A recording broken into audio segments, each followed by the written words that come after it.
Entonces, la prueba. Bueno, buenas tardes, bienvenidos todos a esta hora de la segunda sesión del día de hoy, sábado en octubre de 2020. Vamos a ver hoy día, mira, algunas encíclicas más.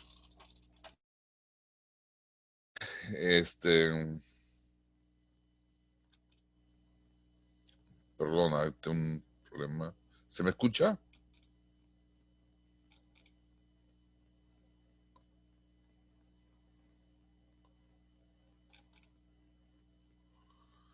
Perdón, ¿se me escucha?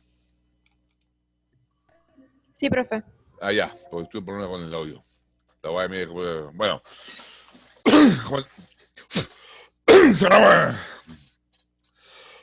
Perdón. Buenas tardes, bienvenidos acá a esta segunda sesión.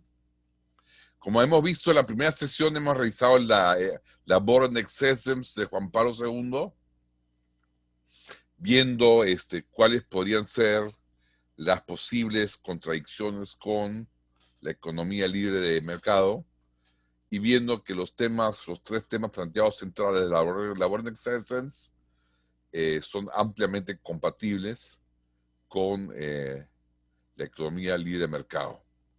Es más, no solo que son compatibles, sino que van en la línea de la economía libre de mercado.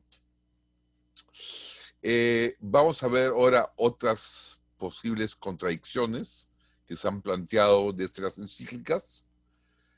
Vamos a ver cuatro encíclicas, pero vamos a empezar con la Populorum Progressio. Seguimos con el tema de las relaciones internacionales. Seguimos con Pacem Terris, con el tema de los derechos sociales. Y luego vemos la 40º anno, con el tema de la concentración de capitales. Y si de ahí nos queda tiempo, al final de la sesión, veremos el tema de la revolución industrial en la Rerum Novarum. Bueno, entonces paso a la página. Vemos la Populorum Progressio de Pablo VI y las relaciones internacionales. La Populorum Progressio originó muchos debates en su momento. Sobre todo su énfasis puesto sobre la limitación del derecho de propiedad, su valoración del capitalismo. Esos dos aspectos ya los comentó ampliamente en clases anteriores, en sesiones anteriores, explicando que el derecho de propiedad, como católicos, lo afirmamos, pero con un derecho natural secundario, que por ser secundario no es menos importante, sino que significa que se deriva de una premisa secundaria a partir de una premisa de utilidad social. Y la valoración del capitalismo que hacen los papas, muchas veces de manera negativa, se refieren, ya hemos dicho, a un capitalismo no genuino, en el cual hay mucha intervención del Estado y en la cual no hay igualdad ante la ley y hay privilegios legales, por lo cual no es el tipo de economía de mercado del cual hablamos nosotros. Entonces, un comentario sobre esos temas, pues ya lo hemos hecho en la sesión que trató acerca de la función social de la propiedad privada. Ahora me interesa destacar el problema de la ética social con respecto a las relaciones internacionales, que son comentados principalmente en esta encíclica. Nuevamente, para desarrollar el tema y alcanzar claridad y distinción, debemos distinguir los campos de la ética social, por un lado, y del análisis científico de economía, por otro, mostrando su no contradicción. Pablo VI, que es el autor de la Populorum Progressio, no considera justa, desde el punto de vista ético-social, la existencia de áreas del planeta. ¿Pueden apagar, por favor, los micrófonos? Para revisar. A ver, voy a apagarlos. Voy a ver si lo encuentro. A ver, repasar quién está prendido. Ellos lo apagaron, creo. Bueno, repito.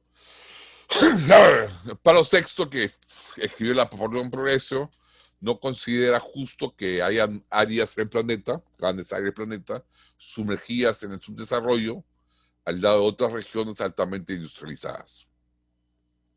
Este punto de vista de ética social, totalmente justificable, es una extensión a nivel internacional del principio de ética social que vimos al tratar la función social de la propiedad.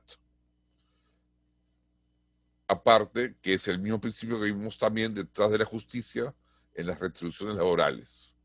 Es el principio de ética social sobre el cual la justicia demanda que la riqueza producida sea disfrutada por sectores cada vez más amplios de la población, sin que esto implique ningún tipo de igualitarismo socialista. Voy a pasar la lámina.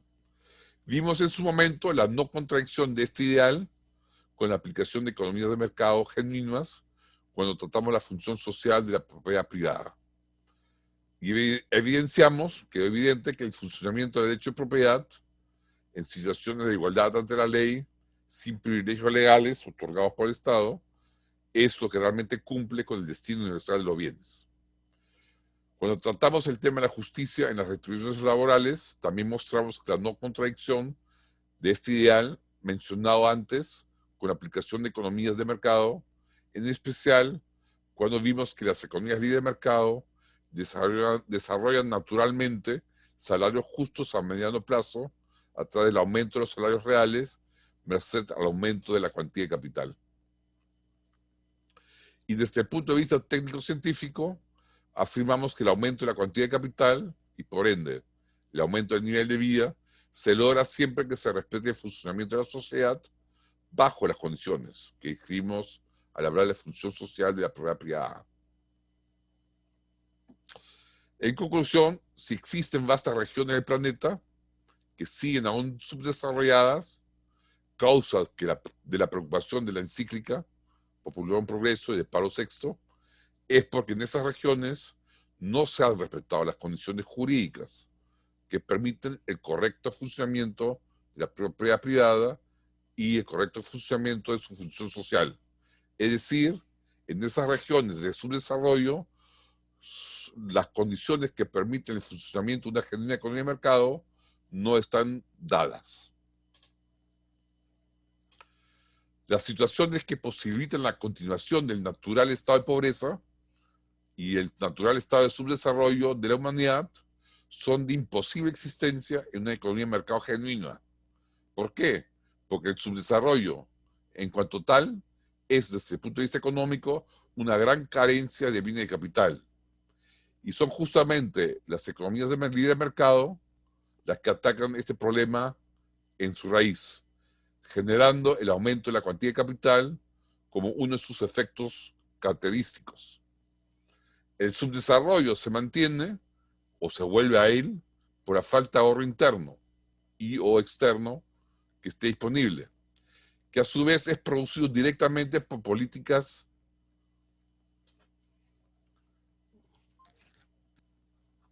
inflacionarias y socializantes. Es decir, el subdesarrollo se mantiene y no se desarrolla la sociedad, o cuando se ha avanzado se regresa a una situación de subdesarrollo cuando falta ahorro, ya sea interno o externo. Y esa falta de ahorro se produce cuando se toman medidas inflacionarias y socializantes, que paradójicamente llegan a esos resultados de subdesarrollo a pesar de que dicen promover el desarrollo de nombre. Corto, una preguntita, ¿Sí? Armando. Sí. En el caso de que el ahorro se guarda en el extranjero, ahí también el subdesarrollo se mantiene porque desarrolla el país que recibe el dinero. La cosa es preguntarte por qué se mantiene el ahorro en el extranjero. Es decir, en un país donde se respetan los derechos de propiedad, sí. En primer lugar, no tienes por qué guardar el ahorro en el extranjero. En segundo lugar, la parte del ahorro que guardas en el extranjero, si realmente tu país tiene el marco jurídico que respeta los derechos de propiedad, el ahorro extranjero se va a canalizar a través de los mercados de capitales internacionales a tu país. Entonces no hay problema. No hay problema mientras que haya un sistema de libre mercado abierto, libre movilidad de capitales de personas y de respeto al derecho de propiedad privada, respeto a la dignidad personal y respeto a la libertad de contratación y libertad de empresa. Si no hay ese marco jurídico, por supuesto, mucha gente va a hacer cosas que no van a llevar al desarrollo.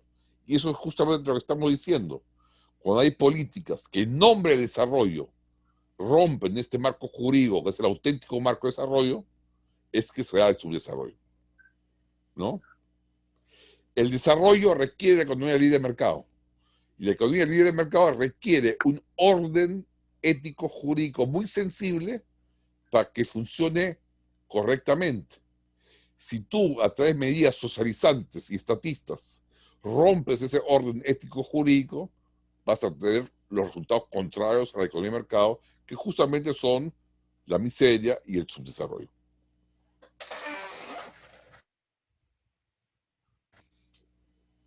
Ok, gracias. Ya, ok. Y como, solo complementando, y comúnmente se llama fuga de capitales. Cuando las Claro, personas normalmente la fuga de capitales se da porque... no tienen confianza en su economía local y mandan sus ahorros al extranjero. Exacto. Y obviamente bueno, apoya o sea, y al final digamos que estás en el Perú y inviertes o mandas tu capital a Estados Unidos, pues estás invirtiendo en la economía estadounidense aún teniendo el dinero en una cuenta invertida, ¿verdad? Exacto. Pero lo bueno es que si tú respetas como Perú, como país peruano, respetas el ordenamiento jurídico que lleva a una buena...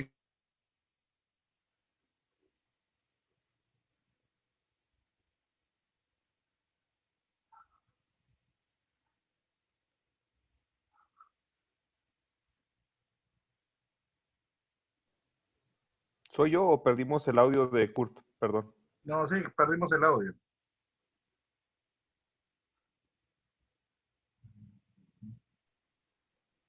No. A ver, ¿ahora me escuchan? Sí, ahora sí. Ya, parece grabada, mira.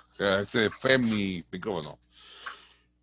Bueno, como decía, la fuga de capitales, como dijo su compañero, se da cuando se rompen el debido respeto al ordenamiento jurídico genuino de un orden capitalista o de economía de mercado genuina. Lo bueno es que si tú restableces ese orden genuino, jurídico, de economía de mercado, por más que los capitales hayan fugado, estos regresan a través de inversión indirecta, inversión extranjera. Entonces, no es tan perjudicial el que la gente desconfíe de su país, porque si tú estableces un debido orden jurídico, puedes reganar esos capitales que a través de la libertad de movimiento de capitales van a regresar. Eso justamente se hizo en Perú con Fujimori y después con Toledo. Y ahora se está de nuevo deteriorando la situación. Y los capitales son muy sensibles. Como decían, y en eso tienen razón algunos socialistas, los capitales no tienen patria. Van a donde más rentabilidad les pagan. Entonces, por más que uno apele al patriotismo, el capital no se queda si es que las condiciones jurídico-económicas no son las adecuadas. Porque el capital es algo que no tiene patria, va donde más rentabilidad le da. Entonces lo que tenemos que hacer es justamente ofrecerle a los capitales las condiciones jurídico-éticas en las cuales el capital se puede multiplicar. Y eso es una realidad, sea uno patriota o no sea uno patriota, es una realidad de este mundo bajo la cual vivimos y no se puede cambiar. Está en la naturaleza del ser humano. Pretender cambiar eso es pretender crear un hombre con nuevos genes, los cuales han tratado las economías totalitaristas y nunca lo han logrado. Ni se logró el desarrollar el hombre nazi ario perfecto, ni tampoco se desarrolló el hombre comunista perfecto. Es una utopía irreal. Ok. El gran problema en el cual estaba en juego la vida y la muerte de muchas personas, y además la salvación de las almas, se produce cuando el marxismo expande su cizaña, haciendo creer que necesariamente toda situación de subdesarrollo en los países pobres es causada por la riqueza de los países ricos, expandiendo de ese modo todo su esquema de lucha de clases a nivel internacional. Las guerras y los conflictos derivados de esta enfermante concepción marxista nos debe advertir que son muchas las cosas que están en juego, si se duda en este punto. Vuelvo a sostener con firmeza que la ética social católica no debe confundirse con el planteamiento marxista. Mi conciencia no me dejaría en paz si en este momento no lo afirmara nuevamente, y recalco que se dice que desde la misma ética social católica hay que hacer las cosas y decir las cosas de manera clara para evitar confusiones. Muchas veces, justamente, desde la ética social católica, los que dicen defender medidas socializantes lo hacen diciendo que las cosas deben ser dichas con claridad para evitar confusiones. Pues de esta trinchera decimos con claridad que las soluciones marxistas llegan al subdesarrollo, y ampliar la lucha de clases a la lucha entre países ricos y pobres no crea que más pobreza, no desarrolla el mundo. Al contrario, el mundo se ha desarrollado en los últimos 50 años de manera extraordinaria gracias a la movilidad y a la libre competencia de capitales y libre competencia de recursos. Vamos a ver esto en la última parte del curso. Es más bien la intervención estatista de muchos estados que en nombre del bienestar común, malentendido, se alían con empresas y en un contubernio socialista mercantilista intervienen en la economía y llevan a soluciones no adecuadas de la economía de mercado.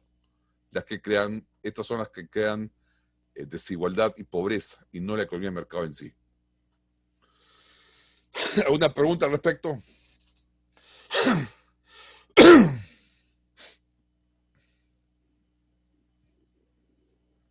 Sí, Kurt. Sí. Creo que hay que tomar en cuenta, además de todo lo que tú estás diciendo, hay que tomar en cuenta... Un error en mi audio. No me escucha. Ahora te escucho, sí. Creo que hay que tomar en cuenta, además de todo lo que estás diciendo, hay que tomar en cuenta factores de cosmovisión y religión. Cuando hay factores de cosmovisión y religión en los diferentes países subdesarrollados, esto afecta todo lo que es este marco jurídico, este marco de justicia. Entonces la raíz no es un asunto de subdesarrollo, es un asunto de cosmovisión y de forma de pensar que estas religiones tienen. Esa es mi opinión, y yo creo que la antropología y el estudio de la religión lo confirma. Bueno, hay una teoría, lo vimos la clase pasada cuando vimos teoría de desarrollo. Hay una teoría de desarrollo que sostiene que las diferencias de desarrollo económico se deben a diferencias religiosas. Sin embargo, esta teoría ha mostrado que tiene anomalías, que tiene casos que muestran lo contrario. Es decir,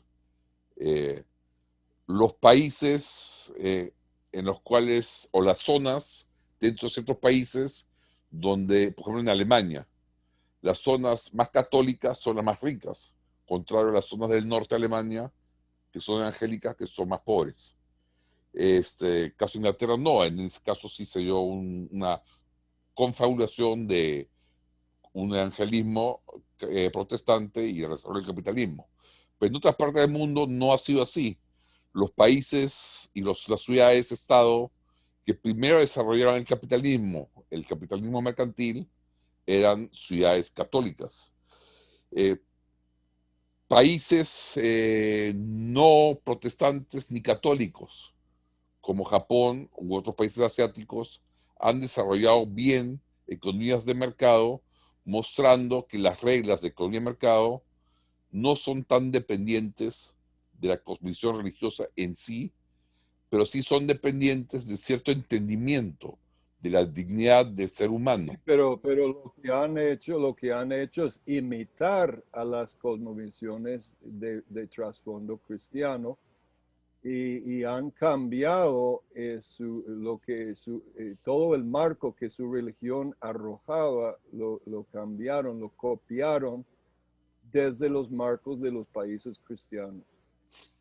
Bueno, los propios cristianos, evangélicos y católicos han ido descubriendo poco a poco las instituciones de mercado que los desarrollan. Es decir, esa interpretación de ciertas instituciones jurídico-éticas que dan lugar al desarrollo han sido descubiertas al pasar el tiempo. Por algo el cristianismo existe 2000 años y el capitalismo solo 200.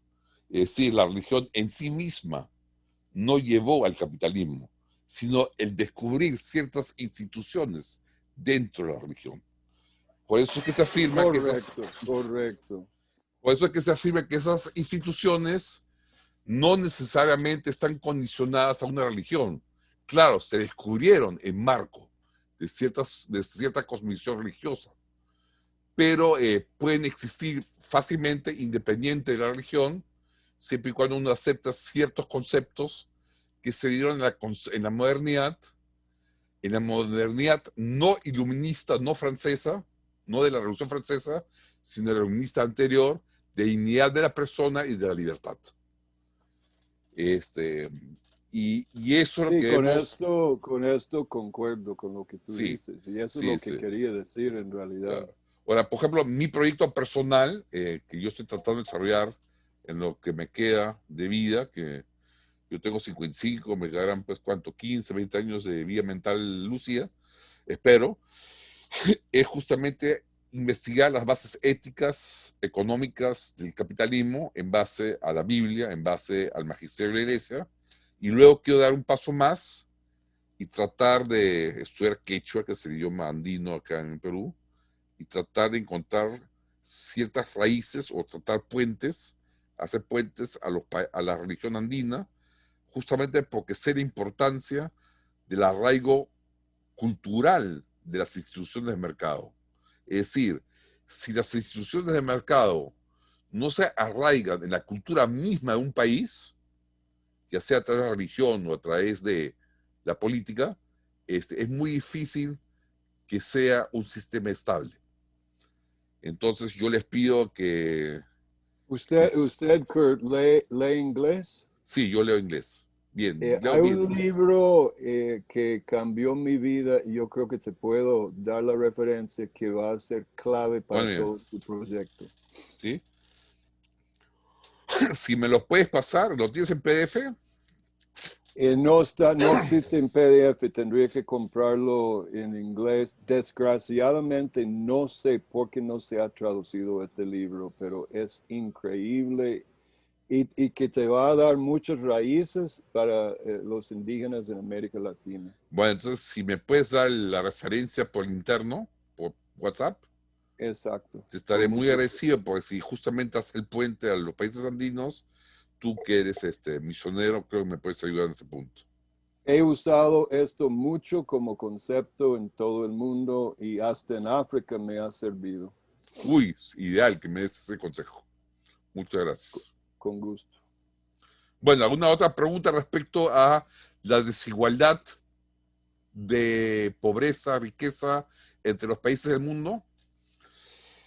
Queda claro que esa desigualdad se origina, igual que la desigualdad dentro de un país, en las zonas en las cuales no predominan justamente las instituciones que son a base de una economía genuina de mercado.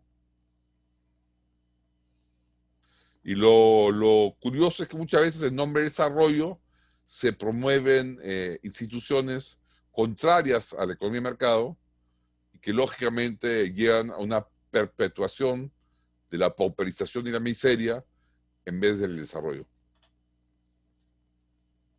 Bueno, si no hay más preguntas, pasamos al siguiente tema. La encíclica, ahora mira, la encíclica Pacem Terris de Juan XXIII y lo que se conoce como los derechos sociales. Este es también un tema muy disputado porque muchas veces en la doctrina social de la Iglesia se habla de derechos sociales. Todo derecho, hay que decirlo, hace referencia a un tercero, una tercera persona, el cual le debe al sujeto de derechos, ya sea una abstención, ya sea una determinada acción. Es decir, si yo tengo un derecho, implica que hay un tercero que, o en primer lugar, si mi derecho es negativo, está impedido de hacerme algo. Si tengo, por ejemplo, derecho a trabajar, significa que nadie puede interferir y negarme la posibilidad de que yo desarrolle un trabajo.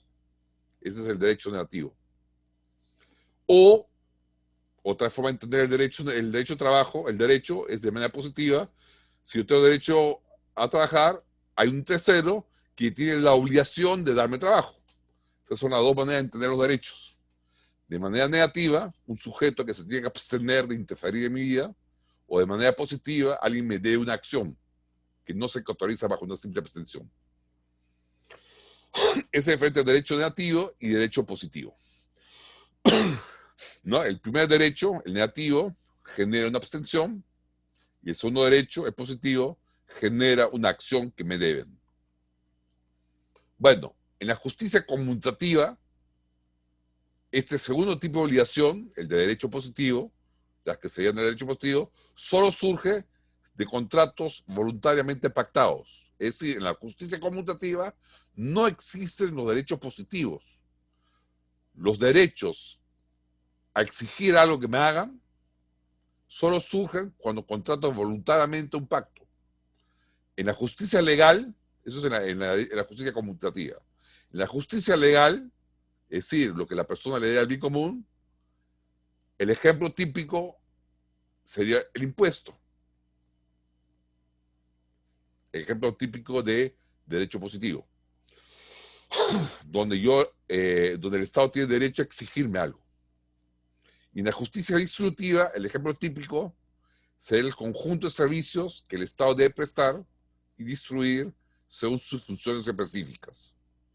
Y esto depende de la teoría de bienes públicos que se maneje. Ahora bien, bajo la expresión de derechos sociales, se hace alusión a una serie de bienes y servicios que las personas tenemos derecho a reclamar, ya no bajo la simple petición de abstención por parte de terceros, es decir, no son derechos a que te abstengas a impedir que yo construya mi vivienda, sino que son, en el sentido de derecho, no son peticiones de derechos negativos que impiden a otras personas interferir conmigo en la adquisición de ciertos bienes o recursos, con mis propios recursos, sino son derechos en el sentido de un derecho positivo, que la persona que implica la contraprestación,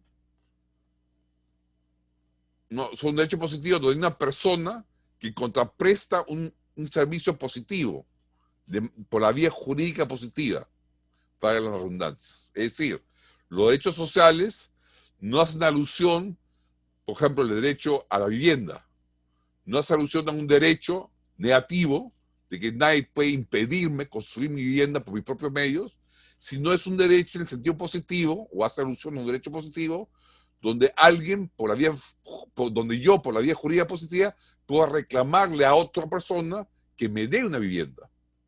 O sea, esto implica un tercero que sea el sujeto pasivo de obligación, un tercero que estaría obligado a hacer realidad el derecho. Así se habla de derecho a la alimentación, derecho a la vivienda, derecho a servicios de salud, etc.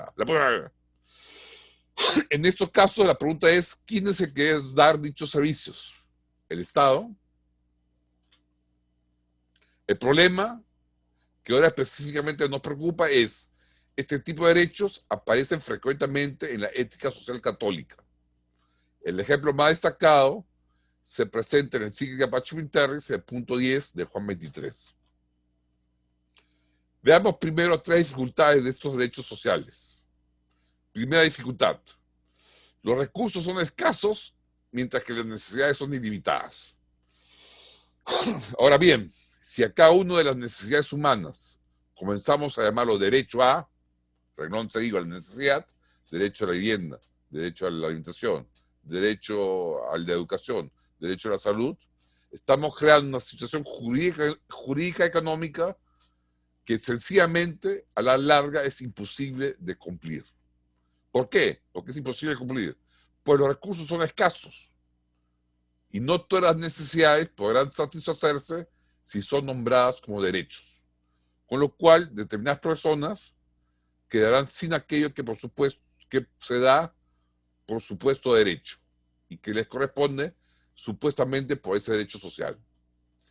Este problema no existe para quienes creen que el Estado es lo mismo que Jesús en las bodas de Caná, pero para los que vivimos en la realidad y que sabemos que hacer milagros no es la forma habitual de obrar de Dios, sabemos que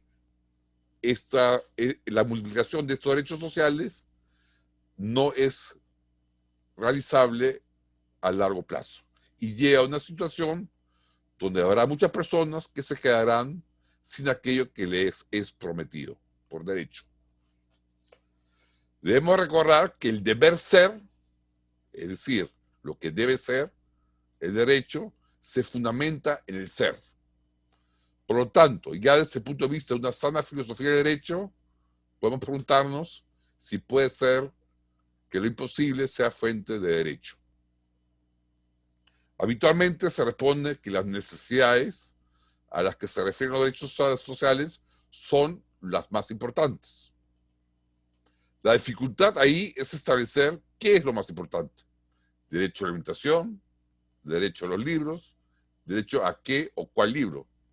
Y quién o cuál es el órgano social encargado de establecer la valoración de cuáles derechos son más importantes. Esa es la primera dificultad. La segunda dificultad con los derechos sociales es que el Estado tiene por misión asegurar el bien común. Esto es obvio. Pero el problema es que si finalmente termina siendo el Estado quien satisface tales derechos sociales, bueno, entonces se crea un problema en cuanto a la delimitación entre el bien común y los bienes particulares otorgados por derechos sociales. Pues en ese caso, se reclaman por vía jurídica positiva al Estado bienes y servicios cuya competencia en la órbita del bien común es sumamente discutible. Pues la más de las veces son bienes que se obtienen en y por el bien común, pero no son estos bienes el bien común. Recordemos esto por ahora. Esta es la segunda dificultad. La tercera dificultad es la que ha estado tácita en las anteriores. Si alguien se presenta a un tribunal reclamando su derecho social a tal o cual necesidad, ¿quién satisface tal derecho? ¿Quién es el ad alterum en este caso? Habitualmente se responde que el Estado. Y este es el problema, porque el Estado no es Dios creador. No puede sacar las cosas de la nada. El estatismo que surge de un Estado repartidor de toda clase de bienes a base de derechos sociales tiene un precio. Ese precio es la inflación, el subdesarrollo, la descapitalización, etc. Precio que las sociedades, si somos conscientes, no estamos dispuestos a pagar. Los resultados en cuanto a la mentalidad resultante tampoco son muy halagüeños. Nada nos correspondería hacer por nuestro propio esfuerzo, especialmente si es muy importante, en cuyo caso solo se reclama al Estado. En una sociedad en la cual cuanto más importante es algo, más se le recibe el Estado, no queda dignidad ni libertad genuina al hombre. Es decir, hay dos problemas con ese estatismo que surge de los derechos sociales. En primer lugar, el Estado repartidor de una multiplicación de derechos sociales lleva a un estado de miseria y pobreza. Eso en cuanto a los bienes materiales. Y en cuanto a la mentalidad espiritual, nos lleva a la pérdida de la dignidad y de la libertad. Estas dificultades surgen cuando no se distingue a los derechos sociales de los demás derechos personales. Debo decir que detrás de los derechos sociales se encuentra un principio correcto de ética social. Hay que reconocer esto, que detrás de los supuestos derechos sociales se encuentra un principio correcto de ética social, que aunque es muy difícil de precisar, de un modo que no cree dificultades jurídicas y económicas, es necesario afirmar. Dicho principio es el siguiente: conforme al derecho natural, las condiciones de vida deben ser acordes con la dignidad de la persona humana. Repito, este principio que está detrás de los derechos sociales afirma que conforme al derecho natural, las condiciones de vida deben ser acordes con la dignidad de la persona humana. Enunciado el principio, debemos precisar dos cosas. Primero, nos remitimos a lo afirmado al hablar de la justicia en las retribuciones laborales. Las condiciones de justicia en las retribuciones laborales, las condiciones dignas de vida, se logran cuando se respeta el derecho común, el cual a su vez implica que se establezcan las condiciones jurídicas y sociales necesarias para que cada persona pueda, con su trabajo y con su esfuerzo, obtener los bienes que considere necesarios para su desarrollo personal. Y si sus pretensiones son desproporcionadas, el mismo proceso económico y mercado se lo indicará. Recuérdese el aspecto relativo de este principio. El aspecto relativo, es decir, lo concerniente a las diversas circunstancias culturales de los pueblos que determinan cuál es el nivel de dignidad adecuado y que el magisterio también contempla, esa relatividad de las condiciones culturales que determinan la dignidad de una persona. Segunda precisión es que dicha dignidad de vida, conforme con el derecho natural, y esto es importante, no implica necesariamente un derecho reclamable vía jurídica positiva, en cuanto a una determinada acción positiva por parte de un tercero. Es decir, el que conforme con el derecho natural yo debo tener un estilo de vida digno, no implica que ese derecho sea reclamable vía jurídica positiva. Por ejemplo, es conforme con el derecho natural que yo cultive la virtud de la fortaleza. Y esto no implica que me presentaré ante un tribunal reclamando a un tercero la virtud de la fortaleza. ¿Queda claro? O sea, en realidad lo que está en juego aquí es que la persona humana tiene derecho al bien común, en el cual y por el cual podrá obtener lo adecuado para su desarrollo personal, según su propia responsabilidad. Eso, el bien común, es precisamente lo que compete a la justicia distributiva, que va del bien común a las personas, cuyo sujeto pasivo de obligación es el Estado. Y ya hemos visto, cuando hablamos del principio de subsidiariedad y de la función social de la propiedad privada, la importancia de la libre iniciativa privada para lograr este bien común. Por lo tanto, si se habla de esos derechos sociales, no se incurrirá en las dificultades descritas al principio, los tres problemas, si se aclara que son derechos en sentido indirecto y en sentido analógico. ¿En qué sentido? En el sentido de que es conforme al derecho natural que la persona, a través del bien común, es decir, respetando los derechos de propiedad, obtenga lo adecuado para su desarrollo personal, por esfuerzo propio.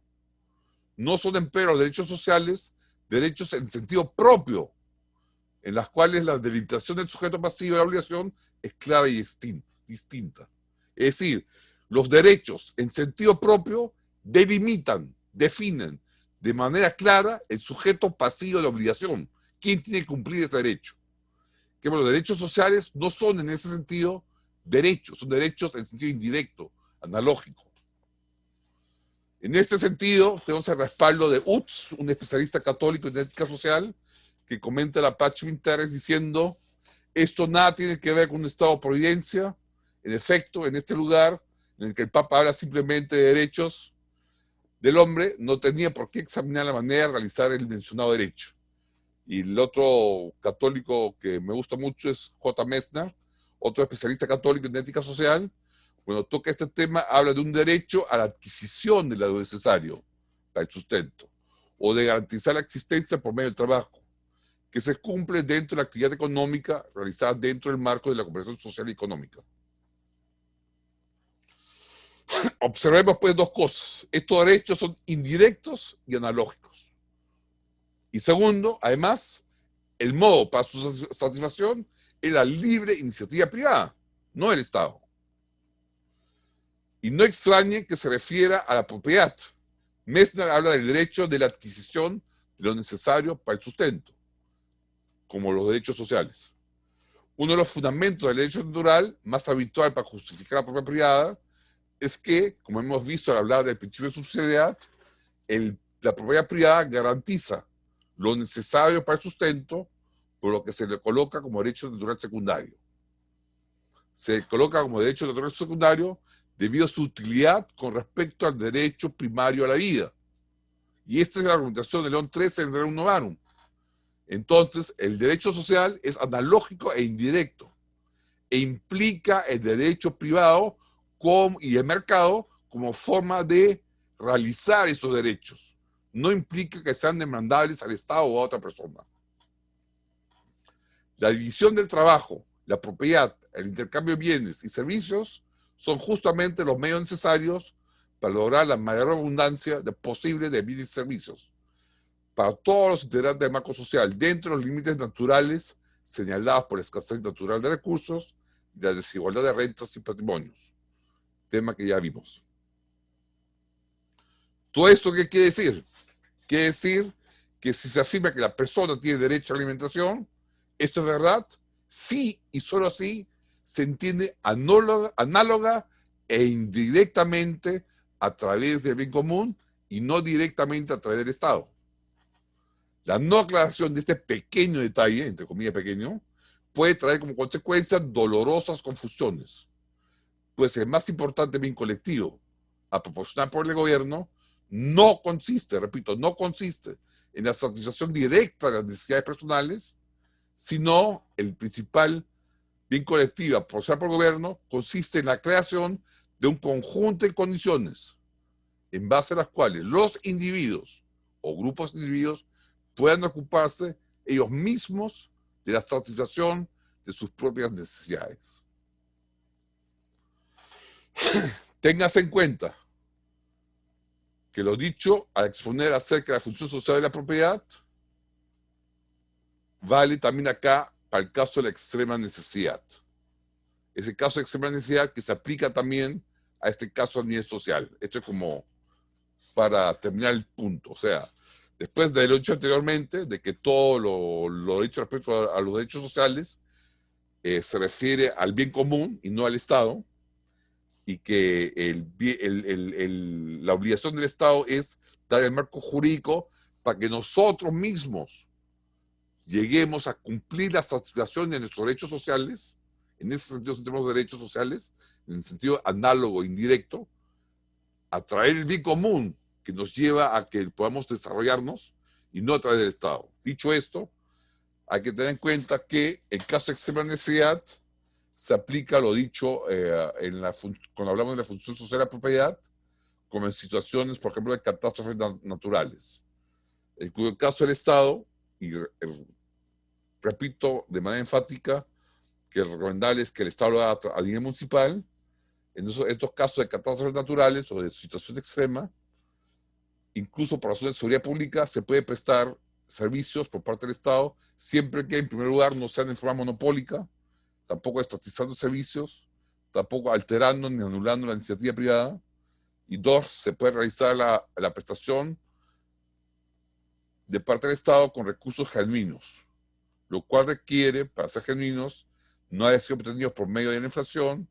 ni por medio de impuestos confiscatorios. En otras palabras, lo dicho respecto a los derechos sociales, de que son análogos e indirectos, que se realizan a través del bien común, que lleva a poner un marco jurídico en el cual cada uno de nuestros grupos desarrolla por sí mismo la satisfacción de sus derechos. Dicho esto, y que no es a través del Estado que se satisfacen los derechos sociales, quiero terminar diciendo que en caso de extrema necesidad, el Estado sí tiene obligación de ayudar, pero solo en casos de extrema necesidad y de manera temporal y bajo las dos condiciones dichas anteriormente.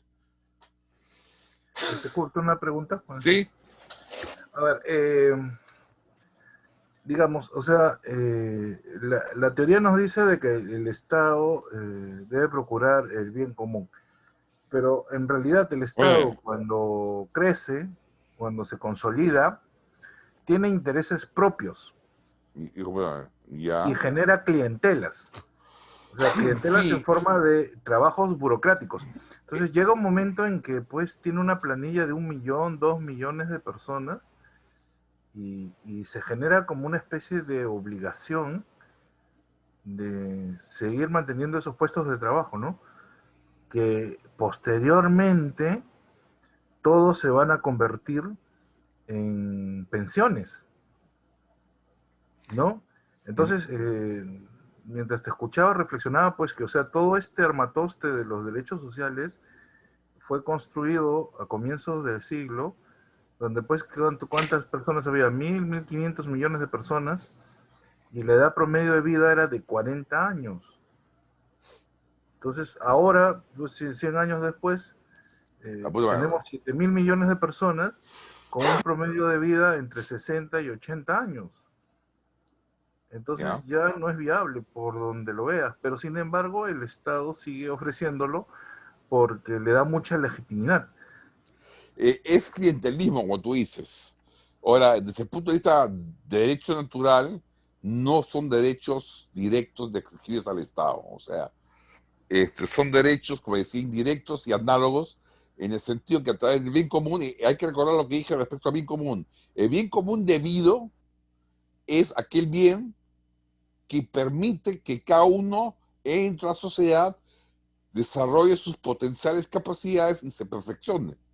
Ese bien común debido, cuyo fin es el desarrollo de la persona individual en sociedad, implica el respeto al derecho de la propiedad, de la vida, de la libertad. O sea, el bien común debido es eso, el respeto al ordenamiento jurídico que permite que cada uno se desarrolle a sí mismo. Ese es el bien común. No es un bien particular que se reparte. Pero es un concepto que entendemos nosotros, que entiende, pues... Ese concepto de la gente que se ha preparado, pero no es lo espontáneo que piensa la mayoría de gente. Porque está mal educada, porque las palabras han sido reinterpretadas por los socialistas y han sido cambiadas de sentido. Por eso que justamente... pero es que a la mayoría le hace ilusión, más que un derecho expectativo, de, oh, mira que el gobierno me da un Estado de Derecho que me genera una igualdad jurídica, como que no emociona mucho. En cambio, si me dice que me va a regalar 1 kilo de manzanas... Bueno, ese siempre ha sido así. Eso con los dictadores es peor todavía, porque los dictadores con mayor razón tienen que justificarse regalando cosas, porque si no son populares no se mantienen en el gobierno. Y ese es el gran obstáculo de las ideas y las propuestas liberales. Exacto, y eso es cierto. Son muy difíciles de vender. El primer obstáculo de las propuestas liberales es que hemos perdido la capacidad de comunicar las ideas de manera popular. El segundo obstáculo de las ideas liberales es que hemos perdido los órganos sociales, que son los partidos políticos, encargados con tareas liberales de gobernar a las sociedades.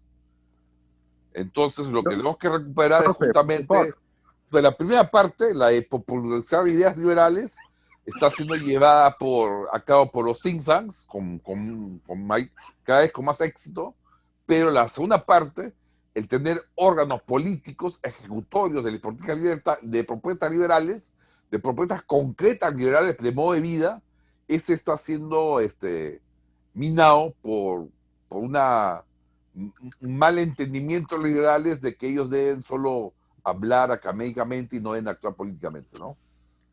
Profesor. Sí. Dani Sánchez. Sí. Ya, mira, el tema ya lo habíamos discutido hace como unas 5 clases. De hecho, antes de que usted se enfermara, habíamos discutido parte de este tema, ¿no? Sí, pues, claro.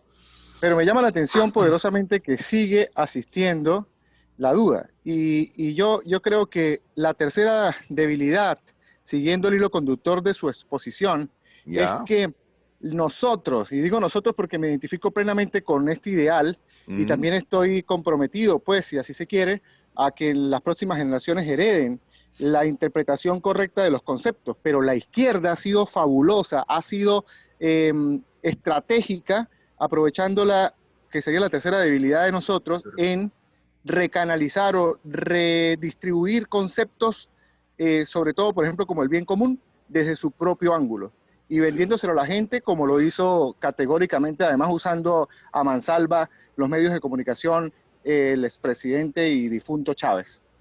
Sí, sí, es cierto. O sea, la izquierda, lo que no podemos negarle a la izquierda es que tienen una estrategia de proselitismo muy, muy eficaz y eficiente. Y en parte nosotros liberales debemos aprender de ellos esa forma de propagarse políticamente, imitarlos en ese punto y también hacer nuestras tareas políticas, ¿no? Pues me parece muy humilde esa opinión, líder, porque la verdad es que nunca había escuchado a alguien de este lado que usara esas palabras de que reaprendamos y que aprendamos de ellos, pues. Y sí hay que aprender de ellos, porque ellos aprendieron estratégicamente de nosotros, pero cambiaron todo. ¿Y lo Exacto. cambiaron con qué? Con conocimiento de la izquierda. ¿Lo cambiaron con qué? Con filosofía de la izquierda, y eso no debe negarse. Sí, pues. En eso te doy la razón, sí. Y tenemos que tener la humildad de reconocer que lo que es estrategia y labor política, la izquierda tiene una mística que nosotros debemos recuperar. Y que en parte creo que podemos recuperar si unimos el proyecto liberal justamente a un fusionismo religioso, donde los católicos y los angélicos juntos combinemos no solo la tarea política como tarea política, sino también como tarea de misión religiosa, misión existencial, vital de misionar a los pueblos, ¿no? O sea, si lo vemos como una tarea que no solo nos conviene como personas privadas para vivir en una sociedad justa, sino lo vemos como una tarea que Dios nos llama a hacer, tenemos una obligación religiosa de hacerla, vamos a recuperar la mística que los comunistas, por ejemplo, tienen de manera inmanente en una fe de un paraíso comunista, pues nosotros tenemos la fe de un paraíso que nos va a otorgar nuestro Señor Jesucristo. Y en esa fe tenemos que desarrollar la misión de predicar un reino de Dios justo, que es el reino que se basa justamente en las directivas del liberalismo, que se inspira y podemos encontrar raíces en la Biblia para ello. Amén. Kurt, Sí. un comentario rápido también. Habla David. Pensaría también que tenemos que tener cuidado entonces con nuestro léxico y el manejo de idioma, porque estamos manejando términos que ha lanzado la izquierda y que no componen parte de la doctrina social de la Iglesia. Por ejemplo, si usamos derecho natural, que menciona desde Santo Tomás de Aquino, y bien común, pero también incluso tus mismas diapositivas, y me dio, no risa, pero me dio curiosidad que lo pusiste entre comillas, pero estamos nosotros adoptando esos famosos derechos sociales, y debiésemos romper eso y dejar de hacer eso, porque de lo contrario los estamos, por lo menos a nivel de léxico, y tú muy claro fuiste que son como de segundo nivel y vinculados al bien común, vinculado a la justicia y a lo que debe realmente estar haciendo el Estado garantizando ese bien común, Sí. pero los estamos, por el simple hecho de llamarlos derechos sociales, ya los estamos poniendo al nivel de los derechos naturales, y eso es peligrosísimo. Pero hay una forma fácil de llamarlos. Pueden llamarse derechos de primera generación, de segunda generación, de tercera o cuarta generación. Y si queremos, podemos ya incluso nombrar los derechos de quinta generación. Y ahí están incluidos los derechos sociales. Estoy de acuerdo con el compañero que presidió. Sí, sí. Es cierto que es como el concepto de justicia social, ¿no? Hoy día tuve ocasión de leer leer un post donde decía que la diferencia entre justicia y justicia social era como la diferencia entre silla y silla eléctrica, ¿no? Pero eso no quita que se hayan usado los términos y que se hayan popularizado los términos y que en cierta manera tenemos el deber de darles el significado correcto. Porque los términos se usan y los términos son aceptados. Lo que hay que ver es qué hay de cierto detrás, y lo que hay de cierto detrás de los derechos sociales es que todo ser humano tiene derecho a vivir con cierta dignidad como persona. Eso ese es el principio ético que sí es cierto. Pero como bien lo decía en antes, el que sea un derecho eso no implica que haya alguien que tenga que cumplirlo, el Estado o otra persona. Pues, de igual modo, yo tengo el derecho de desarrollar mi virtud de templanza, de fortaleza y de sabiduría, pero no puedo demandar que alguien me vuelva sabio, o sea, eso es tarea mía. No puedo demandar que alguien me dé fortaleza, eso es tarea mía. Igual, esos derechos sociales son derechos que son parte de la dignidad humana, pero no los puedo demandar como si fuese un sujeto obligado a cumplirlo. Y eso hay que aclararlo y hay que ser muy preciso porque los términos han arraigado porque tienen algo de cierto. Lo que pasa es que confunden. Y el enemigo de Dios y el enemigo de la sociedad libre, que es el comunismo, es hábil para confundir términos. Entonces, en parte de nuestra tarea siempre va a ser reeducar a la gente, hacerla desaprender términos equivocados y aprender su verdadero significado, ¿no? Por algo dicen que la derecha es derecha porque endereza lo que está torcido y la izquierda es lo que tuerce. Siempre tuerce los conceptos, tuerce la política, tuerce la economía. Por eso que digo que nosotros somos de derecha buena, como dice el profesor Mansuetti, y no de la derecha mala, que es la derecha que es mercantilista y que se echa en contubernio con los estatistas. Kurt, Sí. pero también los derechos sociales han sido el caballito de Troya del Estado interventor, porque Cierto. al crear derechos, pues genera la necesidad de prestar servicios públicos. Justamente porque se entiende mal la naturaleza de esos derechos sociales. Pero es que no es que no lo entienden mal, o sea, es la forma que tiene el Estado de funcionar, o sea, así funcionaba y así ha crecido. Es la forma estatista de funcionar el Estado, no es la forma liberal de funcionar el Estado. Ha tenido mucho éxito, y ahora, ¿quién desarma el Leviatán, pues? Ese es el asunto. Bueno, esa es nuestra tarea, ¿no? Esa es nuestra misión, o sea, el que la misión sea grande no significa que sea imposible.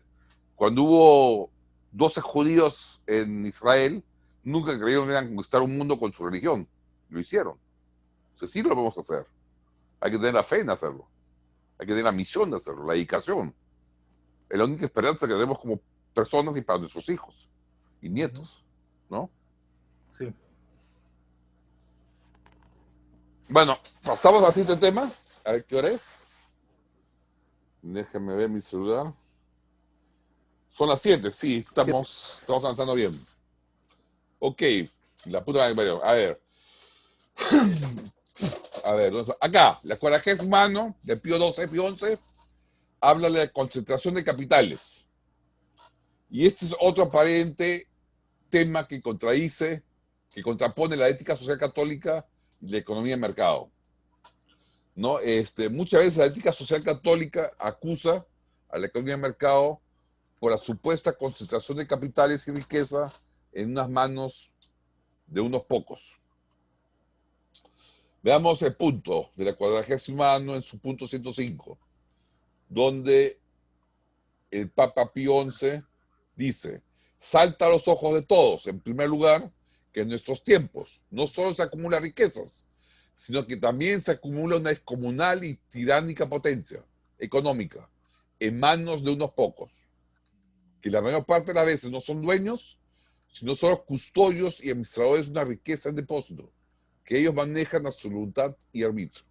Se refiere a los pocos dueños de los recursos y también se refiere a los pocos dueños de recursos en depósito, que son los banqueros. Y el punto 107, esta acumulación de poder y de recursos, nota casi característica de la economía contemporánea, es el fruto de la limitada libertad de los competidores, de la que han sobrevivido solo los más poderosos, lo que con frecuencia es tanto como decir los más violentos y desprovistos de conciencia. Entonces, pareciera un ataque furibundioso contra la economía de mercado. Sin embargo, detrás de estas afirmaciones se encuentra el principio de ética social del destino común de los bienes, base de la función social de la propiedad, que no se cumple si la producción no tiende a distribuirse en todos los sectores sociales. Al hablar de la función social de la propiedad y la justicia en las retribuciones laborales, mostramos que este principio, o que estos principios, no se contradecían con una genuina economía de libre mercado. Es más, mostramos cómo la genuina economía de libre mercado cumple con estos principios de destino común de los bienes, que es la función social de la propiedad.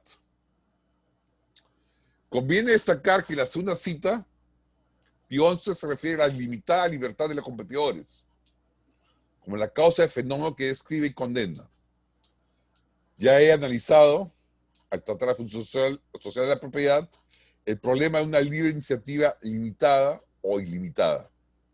Y he mostrado que en una economía libre, genuina de mercado, la libre iniciativa se encuentra limitada por la igualdad ante la ley, la ausencia de privilegios y la ausencia de protecciones especiales. Por lo tanto, esta crítica tampoco contradice la economía de mercado genuina, porque en una economía de mercado genuina no existe una ilimitada libertad de los competidores. Esa ilimitada libertad se da cuando no hay igualdad ante las leyes, cuando no está limitada por la ausencia de privilegios ni la ausencia de protecciones especiales.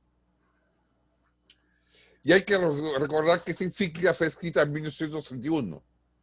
Esos son los tiempos contemporáneos y de economía contemporánea de Pío XI, 2 años después de la crisis de los años 30, que fue causada por el intervencionismo y que coincide con el recrudecimiento del proteccionismo corporativo a nivel mundial. Entonces, ese es el contexto en el cual habla de la economía contemporánea Pío XI. En esa época dominan al mal llamado mundo capitalista el control de precios, la emisión de monedas sin respaldo, los créditos especiales, la reducción artificial de las tasas de interés, en términos relativos, subsidios especiales, tarifas arancelarias de importación, medidas arancelarias de importación, legislaciones especiales protectoras de ciertos sectores. Ese es el contexto. Y todo eso genera una estructura económica ineficiente y corruptora, en la cual el éxito de cada empresa privada justamente depende ¿de qué? De su éxito en conseguir privilegio y medidas protectoras del Estado. Y no depende, o muy poco depende, de su propia eficiencia en satisfacer las prioridades de los consumidores. Entonces, estas normas proteccionistas atentan contra el bien común. Y son dichos privilegios y medidas protectoras las que generan todo tipo de concentraciones ilegítimas de concentración de capital y fortunas que son criticadas por este Papa. Entonces, bajo esas condiciones, la libre competencia deja de darse en el mercado de bienes y servicios y la competencia se traslada a los mercados políticos como una voraz y destructora carrera para obtener el privilegio más importante o la medida protectora más atractiva. En esas situaciones de competencia política, la eficiencia en las conversaciones de los pasillos de los ministerios es más importante para el éxito de la empresa que la eficiencia en reducir costos o de innovar en productos. Esto es el contexto del cual habla el Papa y que condena por la concentración de capitales. No es una economía genuina de mercado, excepto que se piense que las medidas protectoras descritas forman parte esencial de la economía de mercado, en cuyo caso sería lo mismo decir que el amor a los judíos forma parte esencial del nazismo. Desde el punto de vista técnico-científico, la igualdad ante la ley hace que el aumento del radio de acción de un ofertante en el mercado se haya estrictamente limitado por lo que se llama límites de la calculabilidad en el mercado. Es decir, el radio de acción, el radio de control de mi empresa, de mi persona como empresario, se limita a aquel área en la cual yo puedo realizar el cálculo económico. Para el cálculo económico son necesarios los precios de los factores de producción para calcular cuáles son mis costos y ver mis beneficios. Y esos precios de los factores de producción los obtengo en el mercado bajo la propiedad privada de dichos factores. De aquí se desprende que a medida que aumenta el radio de acción de mi empresa, iré absorbiendo los mercados de factores productivos, con lo cual elimino la base en la cual se forman los precios, con lo cual elimino la base por medio de la cual puedo realizar un cálculo económico. Al imposibilitarse el cálculo económico, se hace más difícil evitar pérdidas, excepto que cuente con medidas protectoras por del Estado, y dado que nadie puede permanecer en el mercado sin cubrir sus costos, excepto que cuente con medidas protectoras y privilegios estatales, se desprende que no puede existir en un mercado genuino una tendencia hacia una concentración, puesto que hará que exploten los costos al infinito, provocando pérdidas. ¿Por qué? Porque al crecer mi empresa ad infinitum, pierdo la capacidad de leer precios libres y pierdo la capacidad de administrar económicamente mi empresa. Tesis favorita del marxismo afirma que el capitalismo tiende a la concentración monopólica, pues en su concepción dialéctica del capitalismo, tiende a su propia negación. Se hará a un solo propietario al dictador socialista, afirman los marxistas. Pero aquí, basados en la razón y en la fe, es decir, basados en los principios científicos de la Escuela Austríaca de Economía y basados en nuestra fe católica, rechazamos una y otra vez al marxismo, como también a cualquier otra forma de totalitarismo. Hago una pregunta al respecto.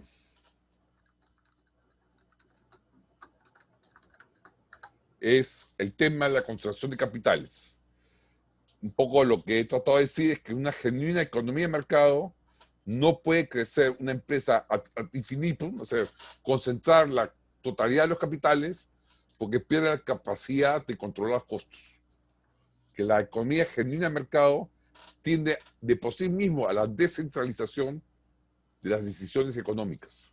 Y es, por ejemplo, como prueba de esto, puedo decir que si uno suma las 100 empresas multinacionales más grandes del mundo y suma sus ventas hace 50 años y suma sus ventas hoy en día, pues esa suma hoy en día es un porcentaje mucho más pequeño del PIB de Estados Unidos que lo que era hace 50 años. Es decir, las 100 empresas más grandes del mundo, todas sus ventas, hace 50 años era una buena cantidad y hoy en día esa cantidad se ha reducido. En otras palabras, cada vez las empresas son más pequeñas, son más descentralizadas, más desconcentradas. Todo lo contrario de lo que dice el marxismo.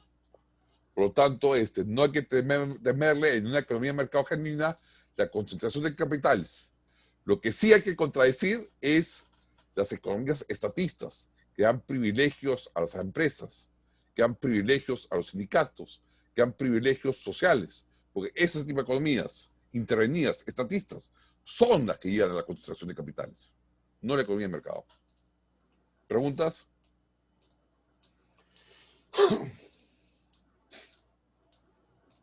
Kurt, ¿Sí? hice un comentario que justamente, como tú has dicho, el problema, lo que está pasando con Google, con Twitter y Facebook en Estados Unidos es justamente ellos se sienten libres para hacer lo que les dé la regalada gana con la libertad de expresión porque tienen privilegios sociales especiales dados por el Estado que los protege. Exacto. Bajo la suposición que sean totalmente libres en cuanto a la comunicación y la libertad de expresión, pero ya no lo son. Exacto. Ese es el problema de estas empresas, ¿no? Que están posicionadas también legalmente, ¿no? Exactamente. Sí, pues. También tenemos el problema acá en nuestro país, acá en el Perú, que no tenemos acceso a los medios de prensa, muchos liberales, pero no porque nos falten ideas, sino porque la mayoría de órganos de prensa están siendo contratados por el Estado. O sea, el Estado les contrata, entre comillas, por asesorías y de esa manera manipula la opinión pública de los periódicos. Entonces, lo que vemos es que la falta de expresión libre de opiniones no se debe a la libertad de mercado, sino justamente a la intervención del Estado. Exactamente. ¿Otra pregunta? Es que eso es algo también que se combina con el hecho de que ahora en los gobiernos democráticos las campañas políticas son tan caras. Sí. Hemos visto cómo pues una empresa extranjera, Odebrecht, ha podido manipular pues tantas elecciones y tantos gobiernos. Y justamente las elecciones políticas son tan caras porque el botín que se reparte es muy grande. Y esto es justamente muy grande porque el Estado es muy grande. Es decir, pero si lo curioso es que el botín llega desde que son, o sea, en una campaña política ser candidato nomás ya es un negocio, algo te cae. Exacto, porque el botín que tienes para decidir sobre los recursos del Estado es muy grande. En si el Estado fuera limitado, nadie estaría invirtiendo tanto en las campañas políticas porque no habría mucho que repartir. Se invertiría lo necesario, pero no en exceso. Justamente se invierte mucho porque es buen negocio. Y eso se debe a que las reglas políticas del Estado llevan a que el Estado tenga tal capacidad de decisión sobre recursos que sea el principal contratador de mano de obra del país. O sea, el principal agente económico del Perú no es Romero, el grupo más grande del Perú, sino es el Estado. Es el Estado, sí. enormes intereses económicos en cooptar el Estado. Y eso se debe reducir el tamaño del Estado constitucionalmente. Se debe reducir por acuerdo de las mayorías pensantes y también de las mayorías sufrientes del país, que son las que sufren al final y al cabo la redistribución de todos esos recursos a través de la inflación y las malas medidas económicas. La fortuna más grande en el Perú es del grupo Interbank, que maneja 7.000 millones. Ya. Y el presupuesto de FONAFE, de las empresas estatales, es de 22.000 millones. Ah, y te das cuenta. O sea, 3 veces el grupo más grande del Perú. O sea, solo FONAFE. El FONAFE es 3 veces la fortuna más grande del Perú. Ahí se dan cuenta que el principal botín del Perú es la política. Exacto. Por eso hay tanto interés en la política. Sí, y eso es lo que debemos tratar de combatir, que justamente la discrecionalidad del Estado, la capacidad de decisión sobre recursos recaudados sea mínima y que justamente la cantidad de recursos recaudados sea mínima, porque eso es contraproducente, que el Estado nos extraiga tantos impuestos, justamente lleva a estas guerras de redistribución, a esta politiquería que ya nos tiene hartos, y lleva también a la miseria, porque gracias a estas guerras redistributivas, a estas guerras de captar cada vez más porcentaje del Estado, es que toda la torta, toda la producción del país se reduce y hay menos empleo y menos capacidad productiva para los privados. Claro, y destruye la potencialidad, que eso es lo que no se ve. Exacto, destruye toda la potencialidad creativa de los privados. Exacto. O sea, no sabemos ni podemos medir el costo del Estado, porque justamente el costo es todo lo que dejamos de hacer. Exacto. Y eso es incalculable. Uh-huh. Es lo que no se ve. Es lo que no se ve, exacto. Como decía Bastián. Así es. ¿Alguna otra pregunta? ¿O pasamos al tema 4?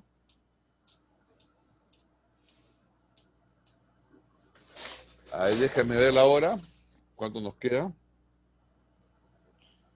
7:15. Creo que logramos captar el último tema. A ver. El último tema es el tema de los problemas de la revolución industrial, que fueron los que inspiraron y dieron lugar al origen de la Rerum Novarum de León XIII, con lo cual se fundó toda la escuela de la doctrina social de la Iglesia como área de teología moral dentro de la teología católica. La gran discusión en torno a la revolución industrial consiste en lo que realmente en ella sucedió? O sea, ¿qué sucedió realmente, verdaderamente, durante la Revolución Industrial?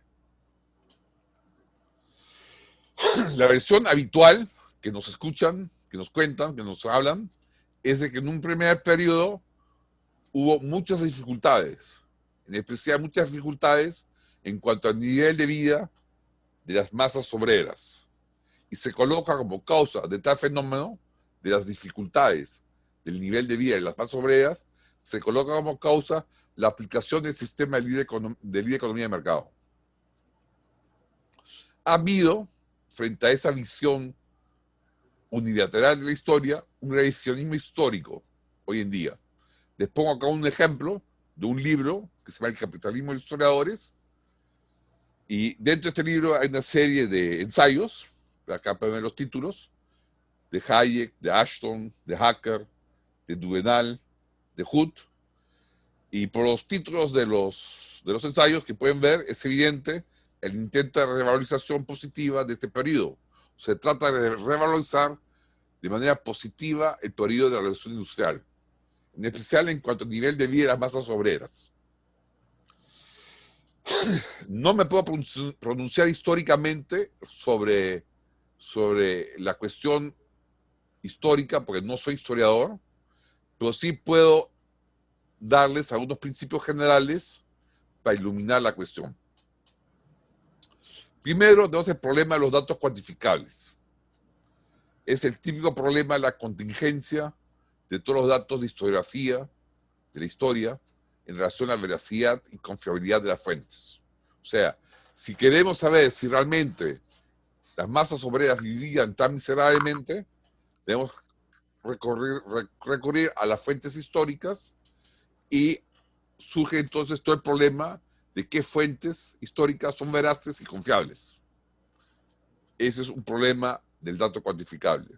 El otro problema del dato cuantificable es que los datos de salarios y horas laborales variaban de una región a otra y de unos años a otros, por lo cual nunca se podrá elaborar un juicio universal de todo lo que pasó durante la Revolución Industrial, porque el periodo es muy grande y la región es muy grande, y solo tenemos datos de una que otra región y de uno que otro año, y los datos, como digo, son muy variables de región a región y de unos años a otros.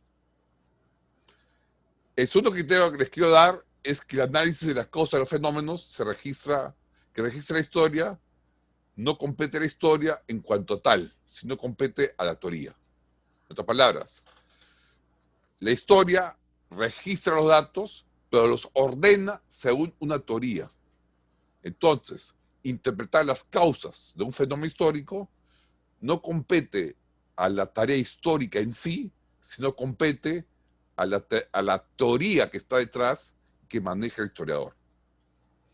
Una vez afirmados los datos cuantificables, en especial que en la región tal y tal, X, los salarios del siglo XIX fueron más bajos que los salarios registrados en el siglo XX, se tiene que dilucidar cuál es la causa de este fenómeno. Habitualmente se culpa la aplicación del sistema capitalista como el origen de la pobreza durante el siglo XIX. La primera reflexión que surge a este punto es hasta qué punto puede analizarse todas las circunstancias de lugares y tiempos de manera de afirmar con certeza que en todas partes se cumplieron en su totalidad los principios de economía de mercado. Por ejemplo, en Francia, posterior a la Revolución Francesa, es solo un ejemplo, ¿no? Se aplicó la ley Chapelier, que prohibía la asociación libre de obreros en sindicatos. Y es sabido que la economía de mercado argentina no impide ni prohíbe el ejercicio libre del derecho de asociación. Entonces, acá hay un ejemplo de que hay una parte en Francia, una parte durante la Revolución Francesa, donde no había economía libre de mercado. Por lo tanto, ¿cuántas zonas más habrán estado bajo situaciones de mercado, pero no de mercado libre? Segundo dato, suponiendo que en determinadas jornadas T, en cierto lugar y tiempo, T, se aplican los principios puros de economía de mercado, suponiendo dado este supuesto, y del mismo lugar, en un tiempo posterior, T+1, se sigue aplicando la misma economía de mercado, y suponiendo que durante T los salarios son menores que durante T más 1, es decir, que los salarios eran bajos al inicio, debemos recordar que el límite máximo y el límite mínimo del nivel de salarios en el mercado tiene como factor determinante la cuantía de capital y de inversiones. O sea, lo que determina el nivel de salarios es la cuantía de capital, de maquinaria de equipo y de inversiones. En el caso analizado, el límite máximo del nivel de salarios durante la revolución industrial fue menor que posteriormente, lo cual está en relación con la tasa de capital, o en palabras de Juan 23, en relación con la cantidad de riqueza disponible, que es, según este Papa, Juan 23, una de las circunstancias permitidas para considerar la justicia en la retribución laboral. O sea, para hacer un juicio ético acerca del salario justo, el Papa Juan 23 tomaba en consideración la cantidad de riqueza disponible, es decir, la cantidad de capital que había disponible históricamente en un momento, la tasa de capital. Si fuéramos marxistas, diríamos que las jornadas T, en la época de la revolución industrial, la explotación de la pluralidad es mayor que en la época posterior, T más 1, y que eso se explica, o sea, la diferencia, la mejora, se explica por medio de la lucha de clases marxista. Sin embargo, la lucha de clases marxista nada tiene que ver ni con la ética social católica, ni con la economía de mercado. Según la ciencia económica, las causas de diferencias salariales pueden ser múltiples. Sin embargo, frente a nuestros anteriores supuestos de que se respeten los principios de economía de mercado genuino y que los datos sean correctos, los datos de salarios, se puede explicar los menores niveles salariales al inicio de la revolución industrial como causadas por las menores cuantías de inversiones y de capital de esa época.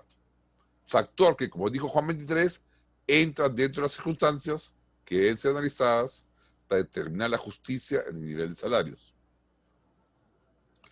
Esto quiere decir que la revolución industrial se mezclan tres cosas, cuya distinción, o no distinción, mejor dicho, provoca muchas confusiones. Primero, los datos, en cuanto tales, con toda su carga, son contingentes y son inseguros. Segundo, los fenómenos causados por intervenciones indebidas del Estado, que no son compatibles con una economía genuina de mercado, abundaban. Es decir, había muchos fenómenos económicos de injusticia económica que eran causadas por intervención del Estado y no por culpa de una economía genuina de mercado. Y tres, los fenómenos causados por una todavía escasa cantidad de capital pueden explicar la bajeza, la debilidad de los salarios reales. Entonces, al valorar de esta manera la revolución industrial, de manera más positiva, se debe diferenciar dos aspectos. Uno, todo proceso que tiende a la formación de capital y la consecuente industrialización es favorable para elevar el nivel de vida de las masas obreras. Eso es lo primero. O sea, el proceso de industrialización en sí, el proceso de aumento de la cuantía de capital, lleva a que el nivel de vida de las masas obreras en sí mejore. Eso es lo primero que hay que aclarar, que se olvida la gente. El punto segundo, sí es cierto que todo proceso de industrialización provoca también problemas psicológicos y sociológicos que no deben ser desatendidos. Pero lo extraño es que solo se destaquen los problemas psicológicos y sociológicos y no se mencione lo obviamente positivo de todo proceso de industrialización, que es el aumento de la industria, el aumento de la cuantía de capital que lleva a un mejor nivel de vida, o un mejor nivel salarial de la masa obrera. Se olvida que en el año 1800, la pobreza, la miseria de las masas era la situación habitual. La revolución industrial no alteró una situación paradisíaca, como se afirma. No era un paraíso lo que había antes de la revolución industrial. Lo que había antes de la revolución industrial eran hambrunas, pestes colectivas y otras atrocidades, entre lo habitual de la época preindustrial. Las condiciones generales de higiene eran pésimas antes de la revolución industrial. Solo la industrialización progresiva permitió mejorar las condiciones de higiene públicas, comenzar el proceso de producción en masa de productos, los cuales antes estos productos solo usaban unos pocos privilegiados, y que gracias a la industrialización se hicieron de acceso mayoritario. No estoy afirmando que el proceso de industrialización fuera un paraíso, no estoy diciendo que es un paraíso. Solo estoy tratando de ser justo en nuestro juicio, de un periodo histórico que habitualmente se vilipendea y que se trata mal y que no se reconoce los lados positivos. Solo se habla de los lados negativos y no se ve el potencial creativo de riqueza que está generándose detrás. El gran jurista católico Manuel Río, en el libro La esencia del derecho, la justicia y la ley, afirma distinguiendo lo esencial de lo occidental.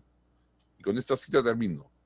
El gran efecto social de la economía libre en el siglo XIX fue la expansión, hasta entonces nunca vista, de la clase media. Gracias a cuya evolución, innumerables gentes pasaron de la pobreza y pasaron aún de la miseria a una situación acomodada y próspera. El empobrecimiento de que se habla consistió realmente en gran parte solo en el descubrimiento de la situación en que se encontraban ya antes los sectores campesinos y obreros, desde las épocas pasadas, e inmediatamente desde el periodo de predominio del mercantilismo. Por impulso de los mismos motivos que llevaron a la economía libre, se puso en evidencia la miseria en que se batía un ingente número de familias y se acusó al barómetro de ser la causa del mal tiempo. En el proceso de intensificación sistemática de la economía de mercado, hubo sin duda abusos, desaciertos e ignorancias. Empero estos efectos fueron accidentales y de ningún modo inherentes al proceso. En la actualidad, el conocimiento más claro de las situaciones y el mayor dominio de los recursos técnicos conducen a evitar en gran parte los peligros. En los hechos, en los varios países europeos y americanos y en Japón, en que se ha instituido la sociedad de mercado, después de la Segunda Guerra Mundial, lejos de producirse el pretendido fenómeno de pauperización, ha ocurrido y está ocurriendo un mejoramiento sensacional. El proletariado está desapareciendo para dar lugar al llamado capitalismo popular. Por último, acá hay un resumen de los puntos de las diferentes encíclicas en que se evalúa de manera negativa la revolución industrial y por lo expuesto anteriormente, creo que estas evaluaciones gozan de un desequilibrio que no considera que el proceso de industrialización es en sí mismo un proceso de formación de industria, es decir, de capitalización, que por consecuencia lógica lleva a una mejora de las masas laborales. Y eso es lo que se extraña en las encíclicas que no se mencionan, ¿no? Bueno, esos fueron los temas que quería presentarles el día de hoy. Vamos a ver, la próxima semana quiero anunciarles que el próximo sábado es 31 de octubre y en muchos países latinoamericanos 31 de octubre se celebra, por ejemplo acá en Perú se celebra por un lado el Día de la Canción Peruana, el Día de la Canción Criolla, y por otro lado los protestantes celebran el 31 de octubre el Día de la Reforma, conmemorando el 31 de octubre de 1517, día en que Martín Lutero publicó sus tesis en la iglesia de Wittenberg, en Alemania. Se inició la Reforma protestante. Por esa razón, el próximo sábado no vamos a tener clases. Se los doy libre para que cada quien celebre a su manera el 31 de octubre. Y continuamos después, vamos a continuar viendo otras dos encíclicas de Juan Pablo II, que hemos visto la Laudato Exercens, después sacó la Solicitud Res Socialis y finalmente la Sentencia Usando. Vamos a ver esas dos encíclicas y quizás nos quede tiempo para ver el término justicia social que se acuña en las... de qué manera se acuña la doctrina social de la Iglesia, para proseguir después a hacer una revisión de todos los papas, de los papas desde Gregorio VI hasta Benedicto, revisar sus declaraciones respecto a la evolución del concepto de libertad económica, y terminaremos revisando las encíclicas de Francisco y su concepto de opción por los pobres.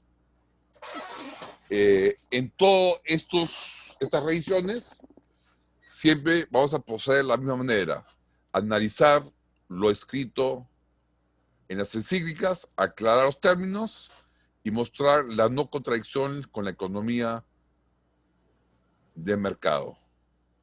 Y como ya les he dicho, va a haber una clase después de la clase sobre encíclicas en tres Usanus, en que vamos a revisar el famoso tema de la tercera vía. Ya les he adelantado mi opinión cuando hemos hablado de la función social de la propiedad, de que para mí el magisterio no enseña la tercera vía, que es muy claro el magisterio, que la única vía es la vía de la economía de mercado.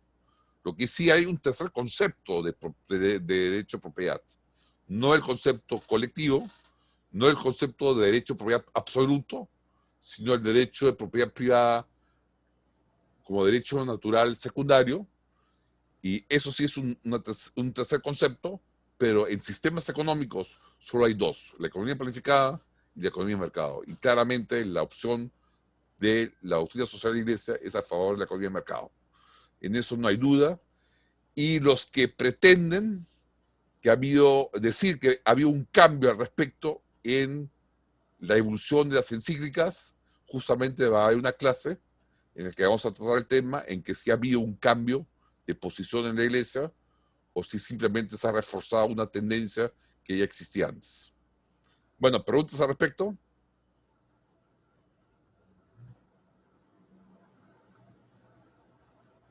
Quedó claro que la revolución industrial, que fue justamente, y eso no hay lugar a duda, las condiciones sociales de la revolución industrial fueron las que dieron lugar a la preocupación que generaron la encíclica Rerum Novarum. Sin embargo, se deja de ver en esa preocupación social, que es legítima, que el fondo del proceso de la revolución industrial fue un proceso positivo, que era justamente el de industrialización, el de elevar la cuantía de capital, que justamente tiene por consecuencia lógica, siempre y cuando hay una economía libre de mercado, la elevación del nivel de vida de los salarios y de las masas obreras. ¿Preguntas? Sí, pues los dos grandes cambios que generó la revolución fue la urbanización, o sea, la humanidad en general dejó el campo para vivir en las ciudades. Sí. Y la mejora en la higiene, o sea, eso Sí. ha sido, o sea, el Nobel se lo habría ganado el fabricante de jabón. Sí.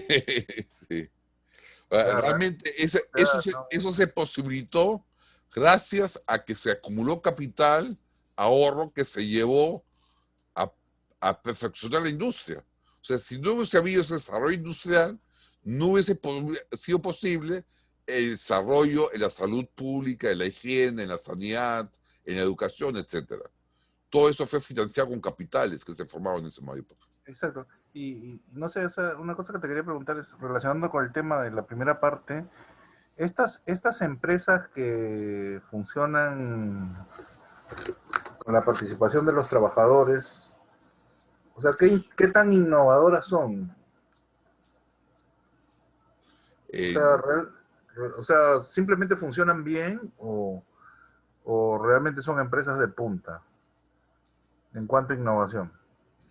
Bueno, las empresas hoy en día de punta tecnológicas son chiquitas, no son las empresas grandes. O sea, las empresas que hoy en día con la revolución de Internet, la revolución de la informática innovan, son todo lo contrario, son empresas chiquitas, muy especializadas, muy planas en su forma de administrar y de pocos miembros.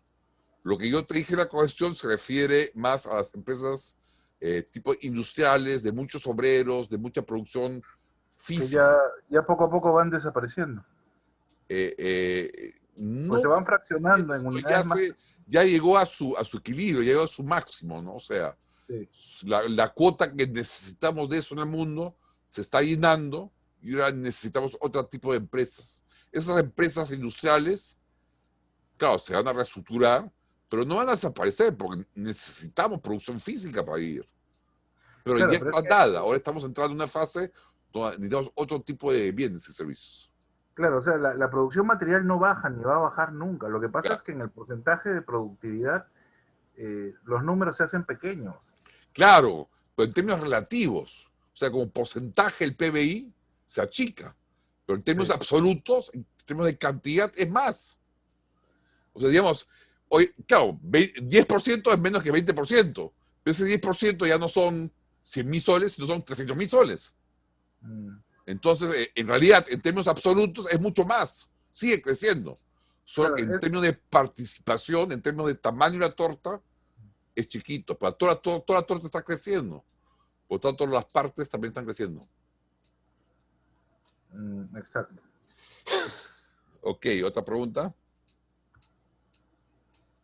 Por cierto, al respecto, cabe recalcar, yo tuve una discusión con mi decano de la Universidad Pacífico, donde él está diciendo que era necesario entrar a proteger la industria para que le agregue valor.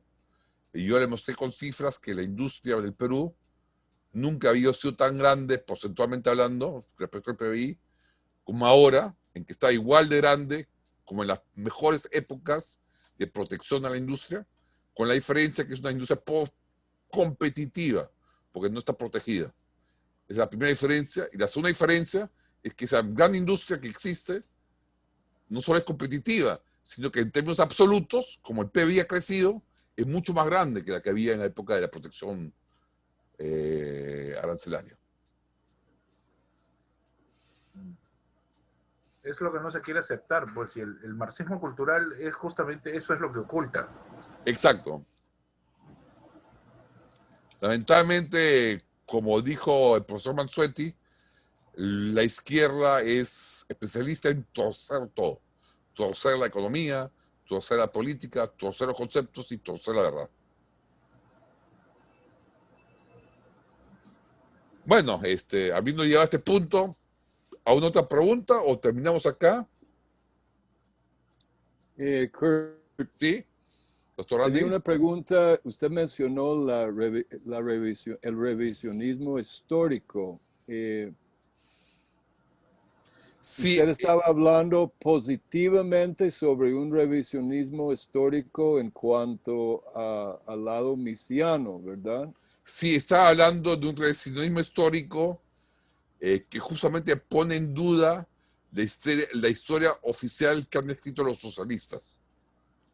Exacto, y me parece a mí que estamos en una nueva etapa donde la izquierda está en un revisionismo histórico hasta peor sobre todo lo que es esta historia. O sea, están en como una nueva etapa de reescribir toda la historia hasta peor que nunca.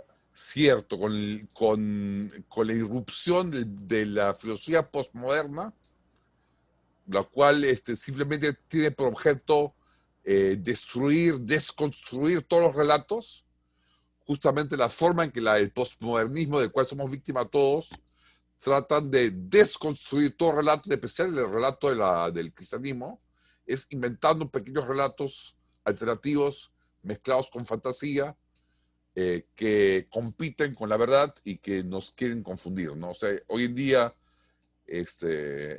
justamente nos trata de confundir por exceso de relatos históricos fantasiosos. Muy bien dicho, gracias. ¿Alguna otra pregunta? Bueno, habríamos terminado por el día de hoy. Los espero no la próxima semana porque es libre, sino dentro de 2 semanas para continuar con nuestras clases. Vamos a terminar puntualmente el 19 de diciembre, creo que es el último día, que estaba programado, puntualmente tal como habíamos programado todo. He cambiado al final la segunda parte del curso y le he dado más énfasis a lo que es la doctrina social de la Iglesia en sí, especialmente para mostrar que es no solo que es compatible con la economía de mercado, sino que predica la economía de mercado. Bueno, nos vemos hasta la próxima semana. Hasta luego. Muchas gracias, Kurt. Muchas gracias. Hasta luego. Gracias, Kurt. Hasta luego con Hasta todos. luego. Buenas noches. Buenas noches. Hasta luego.